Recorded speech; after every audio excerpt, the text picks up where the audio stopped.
Oil ಕೊಡ. ಯಾವ್ದು ಕೇಸರಿ ಬಿಳಿ ಹಸಿರು? ನಾ ಕೇಸರಿ ಅಷ್ಟೇ ತಗೊಂಡಿಲ್ಲ.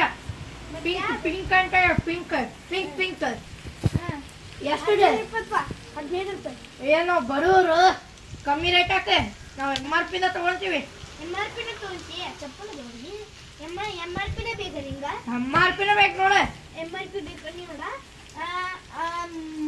25 ರೂಪಾಯಿ ಐತಿ. ವಾ, ನೀ ಎಷ್ಟು ತಂದಿದ್ದಿ? ಅದನ್ನೇ ನಂಗೆ ಗೊತ್ತಿಲ್ಲ. MRP ರೇಟ್ ಬೇಕಾ ನಿಮಗೆ? ಕೊಡ. ಕಡಿಯೋ. MRP ರೇಟ್ ಬೇಡ ನೀನು ಕೊಡ್ತೀನ? 15 ರೂಪಾಯಿ ಅಂದಿಲ್ಲ ನೀ. ಓ 15 ರೂಪಾಯಿ. ಮೇಲೆ MRP ರೇಟ್ 5 ರೂಪಾಯಿ ಚೇಂಜ್ ಕೊಡು. ನೋಡಿ. 1000 ಕೊಡು. ನಂದು ಏನಾದ್ರಿ? ನೋಡಿ ಇಲ್ಲಿ ಬಂದು ಹಾಪ್ ಮಾಡ್ಕೊಂಡು MRP ರೇಟ್ ಹೇಳ್ರಿ ನಂಗೆ ಸ್ವಲ್ಪ ಬುದ್ಧಿ ಹೇಳ್ರಿ ನಂಗೆ. MRP ಅವರ 15 ರೂಪಾಯಿ ಅಂತಾರೆ, ಈಗ 25 ಅಂತಾರೆ. ಏನ ನಿಜನಾ ಸರಿಯದ? ಇಲ್ಲಿ ಎಷ್ಟೈತ್ ನೋಡ್ರಿ? ಇನ್ನೂ ಕಮ್ಮಿ ಹಾಕಿ ನೋಡಿ. 34 ರೂಪಾಯಿ ಐತ್ರಿ. 34 ರೂಪಾಯಿ ತಗೊಂಡ್ ಕೊಡ್ರಿ. ಏನ್ರಿ? ಮತ್ತೆ 34 ರೂಪಾಯಿ 20 ರೂಪಾಯಿ